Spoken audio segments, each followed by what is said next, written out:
Emosi Putri N meledak-ledak saat disuruh rujuk dengan Arya Saloka. Emosi Putri N kini meledak-ledak saat dirujuk dengan Arya Saloka. Putri N malah bongkar fakta mengejutkan soal hubungannya dengan Arya Saloka sekarang. Kira-kira bagaimana hubungan Putri N dan Arya Saloka sekarang?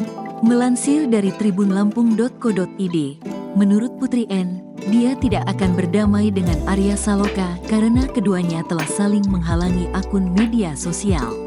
Rujuk, lu bilang rujuk, gue diblok, apa yang rujuk, apa yang mau dirujukin, celoteh Putri N sembari mengeluarkan nada tinggi.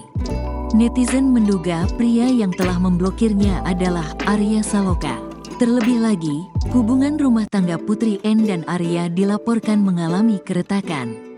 Putri N dengan terus terang menyatakan bahwa dia dan Arya tidak akan kembali berbaikan.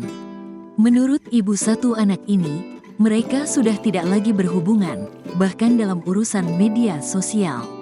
Apalagi bicara soal berbaikan, yang sudah berkali-kali diminta oleh netizen agar keduanya merajut kembali hubungan. Rujuk tuh hubungan hati ke hati. Ini Instagram ke Instagram aja gue udah diblok, kagak rujuk tuh mereka, tahu enggak lu? Sesama platform aja kagak bisa rujuk, apanya yang mau dirujukin? Gila ya, gila banget yang kayak gini-gini tuh gila, tahu enggak lo, pungkasnya.